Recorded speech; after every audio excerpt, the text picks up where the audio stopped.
창조 세계를 회복하는 녹색교회. 창조 세계를 회복하는 녹색교회. 6월 5일, 지지난주인가요? 6월 5일이 세계 환경의 날입니다. 그래서 한국교회는 이 세계 환경의 날이 있는 6월 5일 주간이 들어있는 그 주 이제 첫 주일을 환경주일로 지켜왔습니다. 1984년부터 지켰으니까 이제 올해가 43회째입니다. 근데 우리 이제 대한예수장로회 합동교단은 조금 늦게 시작했어요.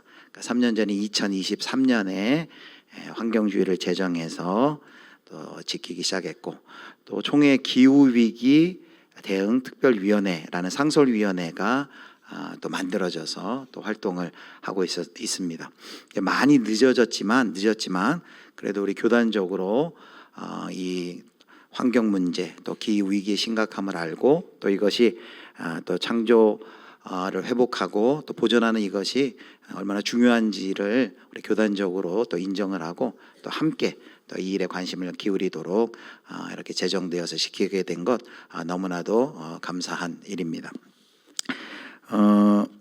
그리스도인이라면 이제 늘 이제 환경 문제에 관심을 이제 갖게 되죠. 그러나 우리가 특별히 이 환경주의를 통해서 우리가 왜 환경의 문제가 신앙의 문제인지, 그리고 우리에게 하나님이 주신 그 창조 세계를 보존하라는 그 청지기 사명은 무엇인지를 좀 살펴보려고 합니다. 원래 이제 첫째 주가 환경주일인데 저희 교회는 첫째 주가 우리 교회에서 설립주일이기 때문에 저희 교회에서는 이제 둘째 주로 지키고 있습니다.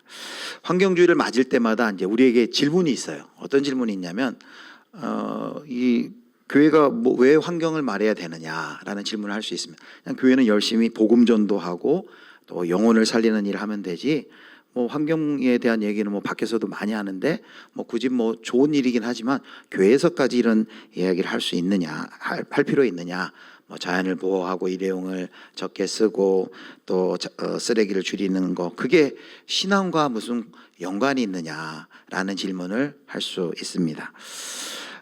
이 질문에 대한 대답이 분명해야 우리가 바르게 우리 환경을 또 보호할 수 있습니다. 도대체 이 환경의 보호의 문제가 우리 기독교 신앙과 어떤 연관이 있는지를 우리가 먼저 잘 이해를 정립을 해야만 합니다. 그래서 오늘 설교를 통해서 이제 그 내용을 정리를 하려고 합니다. 첫 번째 우리가 살펴보길 원하는 것은 이 환경의 문제는 신앙의 문제다라는 것이에요. 자, 창세기 1장 1절 말씀 여러분 다 암송하시죠? 예, 같이 한번 외워보겠습니다. 시작. 태초에 하나님이 천지를 창조하시니라. 창세기 성경을 열자마자 창세기 1장 1절에 태초에 하나님이 천지를 창조하시니라 라고 말씀합니다. 하나님이 누구시란 거예요? 하나님은 창조주 하나님이시다. 그리고 그 하나님이 지으신 이 세상은 하나님의 창조 세계다. 우연히 어쩌다가 만들어진 것이 아니라 하나님이 목적과 의도를 가지고 만드신 창조 세계다라는 것을 고백하는 것이죠. 그래서 여기 창세기 1장 1절은 단순히 어떤 교리책에 있는 딱딱한 교리적 선언이 아니라 이 말씀이야말로 우리가 살고 있는 이 세상을 어떻게 바라보고 또 어떻게 관리하고 어떻게 사용해야 될지를 결정하는 중요한 신앙의 출발점입니다. 그래서 하나님이 창조주시고 하나님이 만드신 이 세상은 하나님의 창조 세계다. 그래서 우리가 이제 찬송 고백에도 참 아름다워라 주님의 세계는 주님의 세계다라는 것이죠. 그래서 오늘 본문의 시편 24편 1, 2절은 이렇게 선언합니다. 자, 1, 2절 말씀 우리 같이 읽겠습니다. 땅과 거기에 충만한 것과 세계와 그 가운데 사는 자들은 다 여호와의 것이로다. 여호와께서 그 터를 바다 위에 세우시며 강들 위에 건설하셨도다. 여기 뭐라고 합니까? 땅과 거기에 충만한 것과 세계와 그 가운데 사는 자들은 다 누구 것이래요? 여호와의 것이다, 하나님의 것이다 라고 선언을 합니다. 환경보호가 신앙의 문제인 이유가 여기 있습니다. 한마디로 뭡니까? 바로 이 세계가 다 누구의 것이에요? 하나님의 것. 하나님이 창조주시고 하나님이 지으신 하나님의 것이기 때문에 라고 대답할 수 있습니다. 여러분, 내 것이 아니면 함부로 쓰나요? 아니죠. 내 것이 아니면 함부로 안 쓰죠. 그런데 하나님의 것이래요.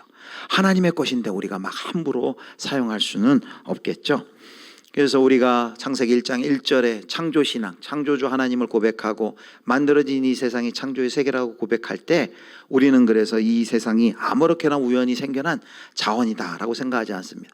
그렇게 생각하고 내 마음대로 욕심을 따라 사용하고 끝없이 가져다 쓰고 쓰다 남으면 버려도 되는 그런 대상으로 취급하지 않습니다. 이 세상은 하나님이 창조주시고 하나님이 말씀으로 지으셨고 보시기에 좋았다고 하신 하나님의 창조세계다.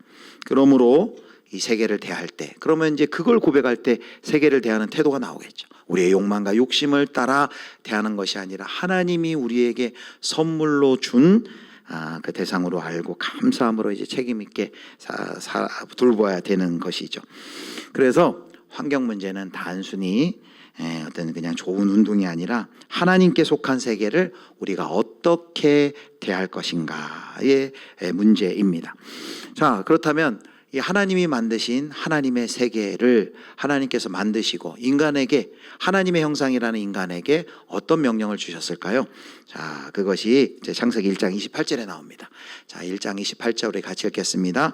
하나님이 그들에게 복을 주시며 하나님이 그들에게 이르시되 생육하고 번성하여 땅에 충만하라. 땅을 정복하라. 바다의 물고기와 하늘의 새와 땅에 움직이는 모든 생물을 다스리라 하시니라. 인간을 만들고 인간에게 명령한 거. 그래서 1장 28절을 문화명령, 창조명령이라고 하는데요. 핵심은 이거죠. 정복하라, 그리고 다스리라입니다. 땅을 정복하라, 그리고 움직이는 모든 생물을 다스리라. 두 가지 명령이 있어요. 근데 이것을 잘못 이해할 수가 있어요. 정복하고 다스려? 그럼 우리들 마음대로 착취하란 말인가? 라고 역사 가운데 실제로 오해해왔던 사람들도 있습니다. 그런데 그런 뜻이 아니에요. 창세기 1장 28절을 이해하려면 창세기 2장 15절에 자세하게 그것에 대해 설명을 해줍니다. 자, 창세기 2장 15절, 오늘 유절 말씀이기도 한데요. 자, 우리 호산나 찬양대가 읽겠습니다. 여호와 하나님이 그 사람을 이끌어 에덴 동산에 두어 그것을 경작하며 지키게 하시고, 사람을 이끌어 에덴 동산에 두어 그것을, 여기 두 가지 동사가 나오는데 하나는 경작하며 또 하나는 지키게 하시고, 그래서 여기 1장 28절에 나오는 정복하라 다스리다의 의미가 파괴해라 착취해라 그게 아니라 경작하고 지키는 것임을 말합니다. 정복은 파괴가 아니고 다스림이 착취가 아니에요. 하나님께서 보시기에 좋았더라 라고 말한 그 온 세상을 계속해서 보시기에 좋은 그 세상으로 계속해서 잘 돌봐라, 경작하라, 보존하라 라는 뜻이 들어있습니다. 바로 그 사명을 우리에게 주신 것이죠. 그래서 우리 모두는 다 창조세계의 누구냐면 우리가 주인이 아니라 창조세계의 청직이에요. 하나님이 주인이시고 우리는 하나님께서 우리에게 위임을 하신 거죠. 이 창조세계를 하나님을 대리하여서 온 세상을 잘 다스리고 정복하고, 즉 다시 말씀드리면 경작하며 지켜라 라고 우리에게 명령을 하신 것이죠. 그래서 우리가 시편 24편 1절 2절에도 보니까 거기 땅은 여호와의 것이다, 모든 것이 창조주 하나님의 것이다 라고 선언해요. 그 말씀 우리가 이렇게 이해할 수 있습니까? 하나님 거니까 하나님 당신 마음대로 하고 나는 뭐 아무런 상관하지 않겠습니다, 이렇게 말씀할 수 있을까요? 우리가 하나님이 창조주이시고 이 세계가 하나님이 창조한 하나님의 창조세계라는 것을 고백하면 우리가 이 세계를 다루는 그 방식이 달라져야만 하겠죠. 주님의 것이기 때문에 우리가 더 잘 돌보고, 주님의 것이기 때문에 더 정직히 사용하고, 주님의 것이기 때문에 내 욕망대로 소비하지 않고 하나님의 뜻에 따라 관리해야 할 것입니다. 그러므로 환경보호는 신앙의 부속물이 아니라 창조주 하나님을 우리의 삶으로 고백하는 실제적인 순종인 것입니다. 그래서 첫 번째, 우리가 이렇게 우리 가슴에 되새기겠습니다. 같이 읽겠습니다. 환경보호는 창조주 하나님을 믿는 신앙의 문제이다. 신앙의 문제라는 것이죠. 자, 신앙의 문제이다 라고 했는데 하나님께서 우리에게 청지기 사명을 주셨어요. 근데 우리들이 이 사명을, 인간들이 이 사명을 잘 감당했을까요? 성경은 이야기합니다. 그 사명을 잘 감당하지 못했어요. 하나님이 맡기신 세계를 잘 돌보지 못했습니다. 타락한 인간으로 말미암아 오히려 온 피조 세계가 고통하고 신음한다라고 말합니다. 창세기 3장에 보면 하나님께서 주신 명령을 무시하고 내가 왕이 되고 왕이신 하나님께 반역하여 내가 왕이 되는 반역 사건이 일어나죠. 그래서 그걸 타락이라고 얘기합니다. 인간의 죄로 말미암아 그 인간의 죄는 가장 먼저 하나님과 우리 인간 사이의 모든 관계를 끊어놓고 말았습니다. 그리고 그 죄는 그뿐이 아니죠. 인간과 인간 사이의 관계 가운데서도 관계도 끊어지고 망가지게 됩니다. 그뿐만이 아닙니다. 인간과 피조세계 자연과의 관계에서도 망가지게 됩니다.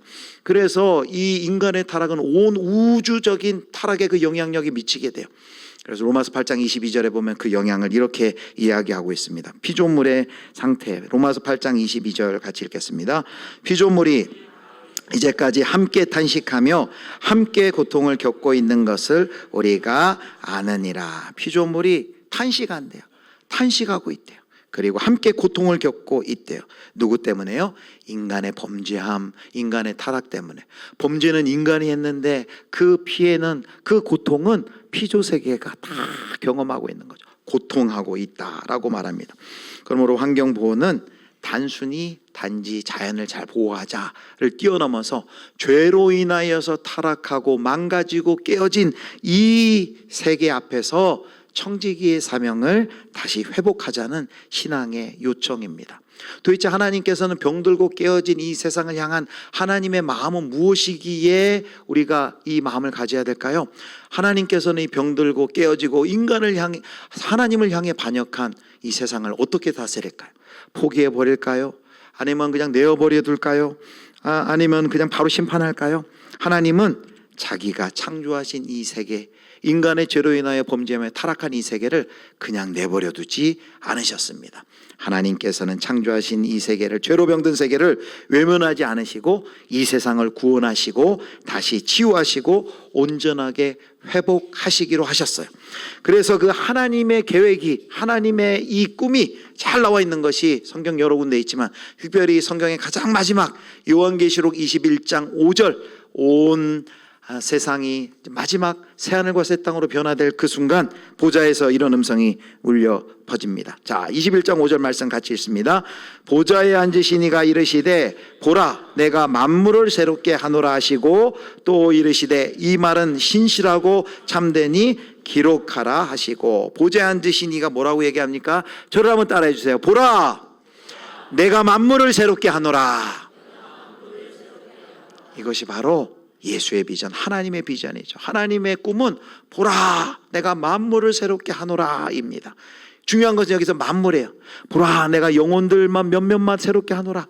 보라 내가 교회 안만 새롭게 하노라가 아닙니다. 보라 내가 창조한 모든 창조의 세계를 내가 새롭게 하노라 라고 말씀하고 있습니다. 여기 만물은 무엇일까요? 만물은 당연히 인간이 포함되겠죠. 그러나 만물은 인간만 포함되는 것이 아니죠. 인간과 인간의 삶과 그리고 인간이 구성하는 사회와 인간들이 개발하고 또 사용하고 있는 모든 문화와 그리고 자연까지 모든 창조 세계가 만물인 것이죠. 인간의 범죄로 말미암아 만물이 깨어지고 병들었는데 하나님께서는, 하나님의 꿈은 보라 내가 만물을 새롭게 하노라. 그래서 구속은 창조를 폐기하는 것이 아니라 창조의 회복이다라고 말할 수 있어요.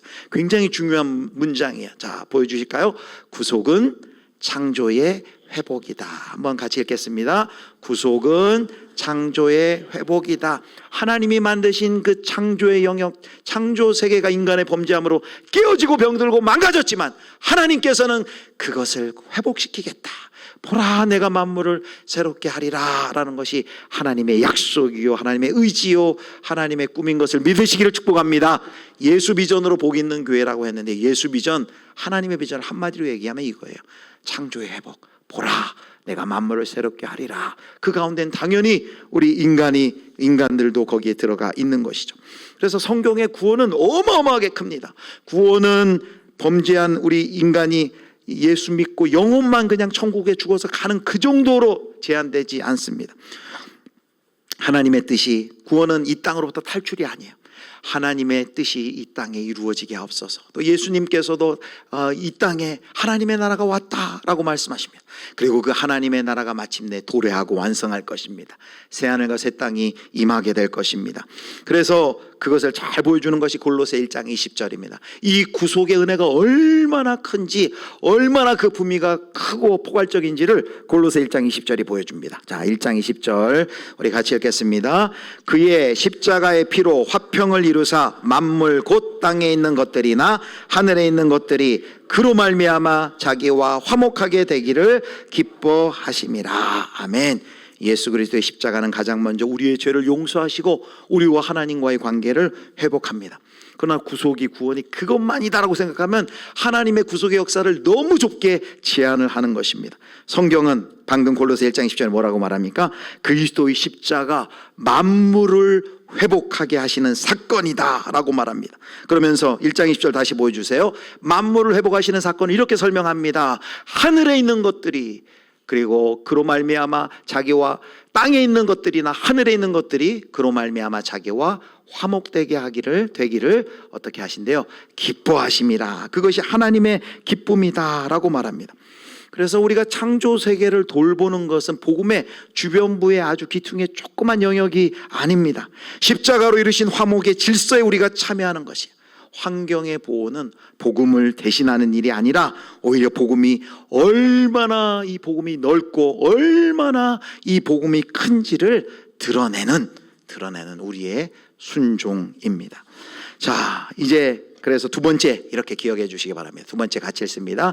구속은 창조 세계의 회복이며 만물의 화목이다. 하나님의 온 세상을 구속하시려는 그 비전은 어마어마하게 큰 것이에요. 십자가의 피로 만물을 화목하게 하시려는 그 하나님의 비전, 하나님의 꿈, 바로 이 비전을 이제 우리 이 예수님을 믿는 교회 공동체에 공유하셨어요. 교회는 어떤 존재입니까? 교회는 세상 속에 있어요. 세상 속에서 외딴 섬이 아닙니다. 교회는 세상 속에 있지만 세상에 물들어서는 안 되겠죠. 구별돼야 되겠죠. 그러나 세상 속에 있습니다. 그래서 세상이 아프면 교회도 당연히 아픕니다. 그러나 하나님께서 우리에게 주신 사명은 세상이 아플 때 세상을 회복하고 치료하라는 우리 이 세상을 회복을 위한 표지와 도구로 부르신 것이죠. 교회는 세상을 구원하는 우리가 구원자가 아니죠. 구원자는 오직 우리 주 예수 그리스도이세요. 그 구원자이신 예수를 통해 우리는 구원받은 백성, 구원받은 믿음의 공동체입니다. 그런데 그 구원받은 공동체를 통해서 하나님이 구원의 역사를 이제 이루어 나가신다는 거죠. 그래서 만물을 새롭게 하실 것을 우리가 믿기 때문에 이제 우리가 또 해야 될 일이 뭐예요? 창조 세계를 이제 잘 그의 뜻대로 돌보는 것입니다. 그렇다면 오늘 우리가 이 청지기적 사명을, 하나님이 맡겨주신 이 청지기의 사명을 교회 공동체가 이제 잘 감당해야 되는 것인데, 그것을 향한 이제 구체적인 순종이 오늘 설교 제목에 나와 있어요. 바로 녹색 교회가 되는 것입니다. 여러분, 녹색 교회라는 말을 들어보셨나요? 많이 아마 낯설 것 같아요. 녹색 교회다. 언뜻 녹색 교회라면 이미지가 있겠죠. 아마 자연을 잘 보호하고 또 뭐 나무를 많이 심는 교회인가? 뭐 이런 생각을 할 수 있을 것입니다. 녹색 교회를 이렇게 한번 정의할 수 있을 것 같아요. 녹색 교회를 제가 읽겠습니다. 녹색 교회는 교회 예배, 교육, 봉사, 선교, 교제 등 교회 생활 전반에서 창조 세계를 보존하고자 하는 교회를 말한다. 여기 나와 있는 예배, 교육, 봉사, 선교, 교제가 이제 교회에서 신앙생활을 얘기할 때 5개 영역을 얘기할 때 이렇게 얘기합니다. 그런데 이 녹색 교회라는 것은 그 모든 우리 신앙생활의 우리 삶의 전반에 창조 세계를 보존하고자 하는 그 하나님의 뜻이 그 영역 가운데서 실천이 이루어지는 교회다라고 할 수 있겠습니다.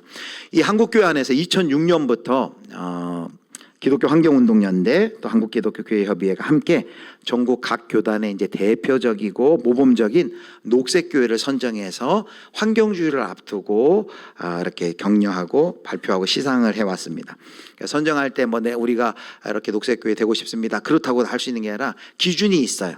그래서 각 교회가 특별한 어떤 생태 환경 활동을 하고 있는지, 또 녹색 교회에 제시하는 거를 실천 점검표를 잘 하고 있는지, 또 추천서도 받고, 그래서 심사해 가지고 매년 발표를 합니다. 그래서 2006년부터 2025년까지 전국에 146개 교회가 이제 녹색 교회로 선정이 되었어요. 그리고 이제 녹색 교회가 선정이 되면은 이제 환경주의를 앞두고 연합 환경주의 예배 때 이렇게 시상을 해요. 사진 한번 보여줄까요?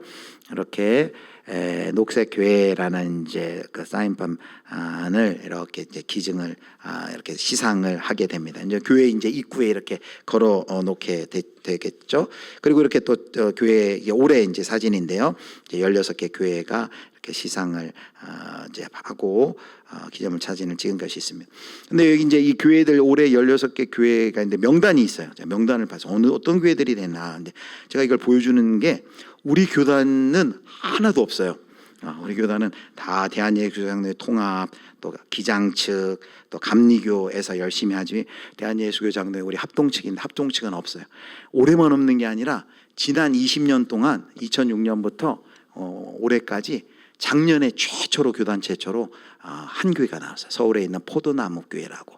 그래서 작년에 아주 이례적인 일로 우리 합동 측에서도 이런 녹색 교회가 나왔다고 뉴스에도 나온 적이 있습니다. 그래서 저에게 꿈이 생겼어요. 우리 교단은 관심이 없으니까 우리 교회가 관심을 가지면 우리가 2호로, 우리 교단에서는 2호로 녹색 교회가 될 수 있지 않을까, 그런 생각을 했습니다.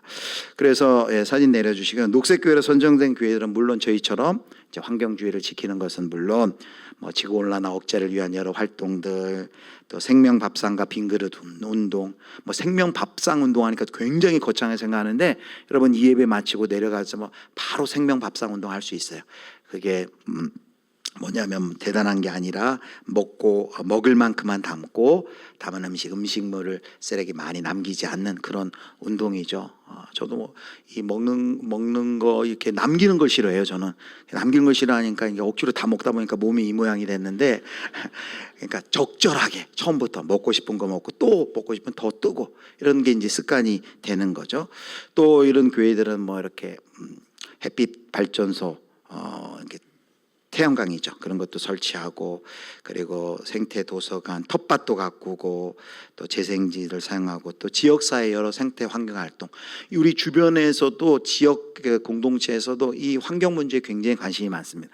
6월은 어떤 날이냐면 동네마다 주민 공동 뭐라고 하더라고요? 주민 회의라고 하는데 총회가 있어요. 그래서 재작년에 가봤고 이제 올해도 한번 가보려고 그래. 월곡동, 장이동 가면은 그 의제가 있어요. 주민들이 이제 투표하는, 여기 이제 투표도 참석하시고 주민총회 가보신 분도 있겠지만, 거기에 보면 꼭 뭐가 있냐면 이 환경 주제 안건들이 있습니다. 그것이 꼭 채택이 돼서 지역사회에서도 굉장히 중요하게 생각합니다.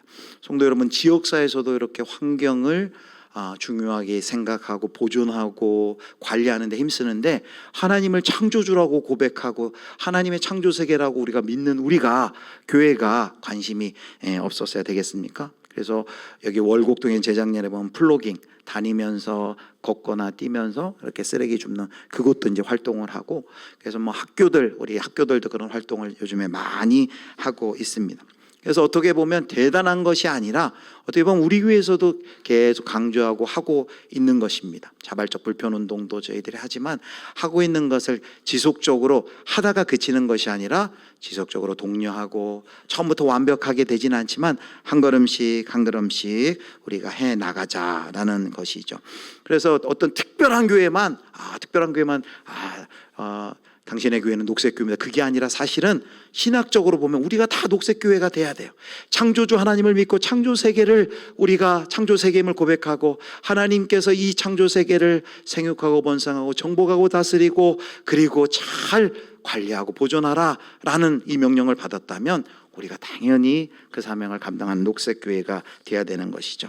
그래서 예수비전교회가 이제 녹색 교회가 되자라는 것은 어떤 다른 교단에서 하고 있는 이런 운동을 우리도 하자, 그 정도가 아니라 성경이 말하고 있는 보라 내가 만물을 새롭게 하리라 라고 말씀하시는 이 하나님의 꿈, 하나님의 비전에 우리도 함께 동참해서 이 구속의 놀라운, 크고 놀라운 그 범위를 온 세상 가운데 우리가 알려주고 우리도 구체적인 실천으로 동참한다라는 것이죠.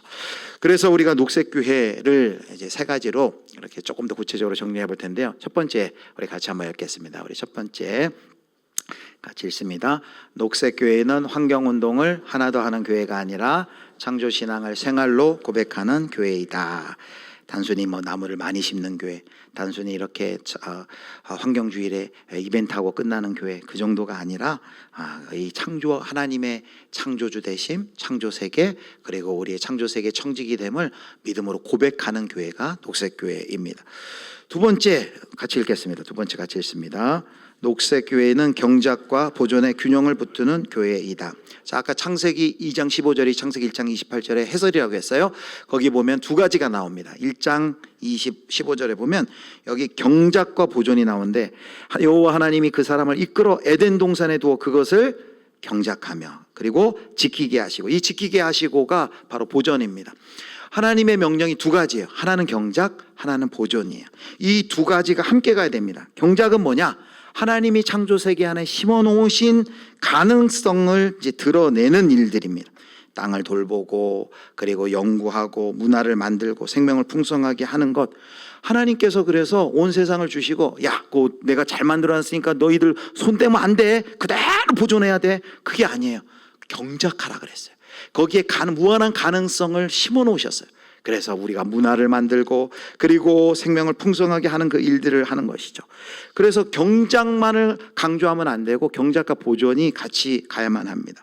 보존은 뭐냐면은 하나님이 만들어 놓으신 그것을, 가능성을, 하나님이 만들어신 것을, 그 아름다움과 질서와 생명의 다양성을 우리가 경작은 하지만 잘 보존해 나가는 것이죠.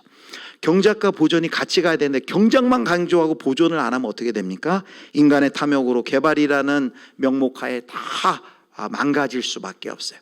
경작하지만 보존의 가치를 같이 가야 돼요. 반대로 보존만 하면 어떻게 돼요? 하나님께서 여러 가지 가능성을 이 세상 안에 놓아두셨는데 보존만 하라 그러면 그 풍성한 하나님의 그 선물을 누릴 수가 없겠죠. 사람들의 실제 삶과 필요를 외면할 수가 있겠죠. 그래서 녹색교회는 이 경작과 보존을 같이 붙들고 가는 거예요. 같이 균형 있게 붙드는 것입니다. 창조세계를 방치하지도 않고 창조세계를 착취하지도 않습니다. 하나님이 맡기신 세계를 잘 경작하고 아름답게 보존하는 교회가 바로 녹색교회인 것입니다. 세 번째 우리 같이 읽겠습니다. 녹색교회는 작은 실천을 공동체의 거룩한 습관으로 만든다. 녹색교회는 이제 거창한 구호에서 시작하지 않습니다. 작은 것부터. 그런데 우리가 다 하고 계신 것들이에요. 작은 실천에서부터 시작. 일회용품을 우리가 당장 다 쓸 수 없지만 그래도 점점 더 줄여나가다. 우리 하루에 우리 예수비전교회에서 나오는 그 주일 하루에 그 일회용품 쓰레기가 얼마나 많은지 몰라. 그래서 주변에 이 청소하시는 분들은 우리 교회에서 그게 굉장히 많이 나오는 것을 알고 있어요. 우리가 한 번에 다 이걸 완전히 안 쓸 수 없죠. 그러나 우리가 줄일 수 있는 것, 줄여나가는 연습을 해야 합니다. 또 우리 다 많이들 쓰지만 또 텀블러도 사용하시고, 또 재활용하고 분리배출하는 거 정직하게 하고, 종이 사용도 줄이고. 저는 여기 그 찬양대에 그 이면지 많거든요. 혹시 이면지 부족하신 분은 저 첫 번째 의자 아래 보면 이면지 이렇게 쌓여 있습니다. 가져가셔도 쓰셔도 돼요. 저도 이제 저거 많이 사용하는데 종이 사용도 줄이고 또 물과 전기도 아끼고, 이제 여름 되면 이제 에어컨 많이 쓸 텐데 여름에 우리가 너무 춥게, 그래서 예배당 오시면 예배 참석하고 너무 추웠다라는 분도 있고 또 너무 더웠다라는 분도 있는데, 이제 적절하게 온도 맞추는 게 쉽지 않을 텐데 그래도 우리가 너무 과한 냉방이나 난방을 삼가는 거, 그것도 구체적인 실천이죠. 그리고 이제 음식물 쓰레기 줄이는 거, 우리 교회에서도 먹을 만큼 먹고 줄이도록 노력하는 것, 필요한 만큼 쓰고 또 가능한 만큼 또 나누는 것, 줄인 만큼 또 나눌 수 있잖아요. 이런 것들을 아주 작은 실천에서부터 우리가 해나가는 거죠. 근데 혼자 하면 잘 못해요. 공동체가 같이 하면 할 수 있어요. 같이 하면 이것이 습관이 되고요. 그리고 같이 하면 이것이 또 문화가 되게 됩니다. 그리고 문화가 정착되면 이것이 이제 우리 예수비전교회 얼굴이 되는 것입니다. 그리고 우리 교회 학교 다음 세대 학교에서도 배우겠지만 왜 학교에서도 배우겠지만 우리가 강조하는 환경 보호는 우리가 시작에도 그렇게 얘기했지만 창조주 하나님을 믿고 그 창조주 세계를 보존하라는 하나님의 말씀에 근거한 운동이죠. 그래서 세상에서의 환경운동은 조금 결이 달라요. 세상에서의 환경운동은 양쪽으로 치우쳐져 있을 수 있습니다. 인간 중심 또는 생태계 중심으로 치우칠 수 있는데 우리가 그 교회에서 하는 환경 보호는 겉으로 보면 똑같은 듯 하지만 우리의 고백은 하나님이 창조주 하나님, 하나님이 만드신 피조세계 그리고 잘 우리가 다스려야 되는 이 청지기 사명을 생각하면서 다음 세대 가운데서도 우리가 이제 창조신앙을 가르칠 수 있겠죠. 그래서 우리 세 번째 대지 이렇게 요약하도록 하겠습니다. 우리 같이 읽겠습니다. 녹색교회는 창조세계를 경작하고 보존하는 청지기 공동체이다. 말씀을 맺겠습니다. 오늘 1년에 한 번, 아마 이런 설교는 아마 1년에 한 번 정도밖에 못 할 것 같아요. 그리고 자주 잘 못 하는데 이 환경 설교를 한 이유가 있습니다. 여러분에게 막 죄책감을 주기 위한 게 아니면 막 일회용품 막 쓰는데 막 이렇게 눈을 막 뱁새눈 해서 쳐다보려고 막 그렇게 하려는 게 아니에요. 우리가 일회용품을 쓸 수밖에 없는 상황도 있고 그러나 우리가 이런 설교를 통해서 우리가 우리에게 주어진 그 사명이 신앙과 상관없는 문제가 아니라는 것이죠. 너무 중요한 문제이고 또 이런 이야기를 하는 것이 환경 문제 앞에 막 공포심을 심어주기 위한 그런 것도 아닙니다. 우리의 목적은 창조주 하나님께 돌아가는 것이고요. 하나님이 지으신 세계를 다시 하나님의 세계로 바라보고 우리의 청지기적 사명을 잘 감당하자라는 것이죠. 그 올해 16개 교회가 이제 녹색교회가 되는데 그 중에 이제 선발된 한 교회가 이제 교회 자체용으로 쇼츠를 하나 이렇게 만들었어요. 그래서 그거 짧은 영상인데 그걸 보면 녹색교회가 이런 교회구나라는 걸 알 수 있을 겁니다. 한번 그 영상 보여주실까요? 네.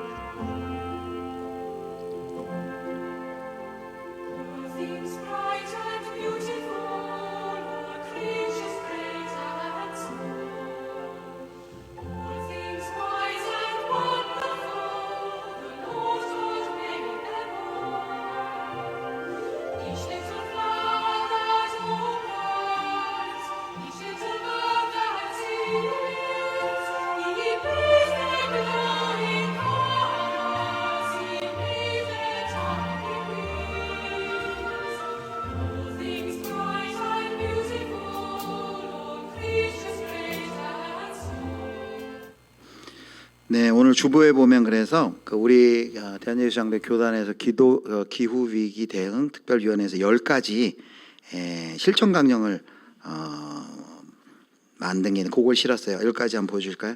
근데 10가지인데 이제 첫 번째 2가지가 바로 환경운동의 원리예요. 우리는 왜 환경운동, 환경보호를 해야 되는가? 아까도 말씀드렸지만 우리는 창조주 하나님을 고백하는 이 우리 신앙의 고백에서 이 운동이 보호가 시작되는 거죠. 창조주 하나님을 경외하고 그분의 주권을 인정하라 1계명, 2계명 창조주 하나님을 경외함으로 인간을 사랑하고 자연을 사랑하라. 이것이 환경운동의 원리고 3, 4, 5는 실천의 방향이에요. 실천 방향은 아까 창세기 2장 15절에 얘기한 것처럼 경작과 보존의 이야기가 나와요. 청지기적 경작을 통해 창조세계의 생명을 풍성하게 하고 창조세계의 아름다움과 생태계의 다양성을 보존하는 것. 그래서 경작의 부작용이 있을 수 있어요. 너무 보존을 무시하고 하다가는 난개발 그런 가시덤불과 엉겅퀴로 상징되는 그걸 최소화하라. 그리고 마지막 6계명에서부터 10계명이 이제 국가적, 공동체적, 교회적, 개인적인 실천을 어떻게 할 것인가가 나와요. 국가적 차원의 무탄소 에너지로 전환을 위한 기술 혁신에 투자하라. 이건 이제 정치인들이 또 하시겠죠. 또 우리는 또 그 뜻을 또 표명할 수 있겠죠. 7계명은 이제 개인적 영역에서 자원을 절약하고 재활용을 적극 실천하라. 자, 우리 8계명 같이 읽을까요? 이웃과 다음 세대를 위해 창조 세계를 안전하고 깨끗하게 관리하라. 잘 사용하고 다음 세대에 우리가 넘겨줘야 되겠죠. 9계명은 기후 종말론과 같은 왜곡된 환경운동의 실상을 분별하라. 창조 세계를 돌보는 일은 두려움에 끌려가는 일이 결코 아닙니다. 하나님을 경외하는 믿음에서 시작되어야 되기 때문에 우리가 무관심도 경계해야 되고 막 이 공포, 왜곡된 공포의 언어도 경계해야 됩니다.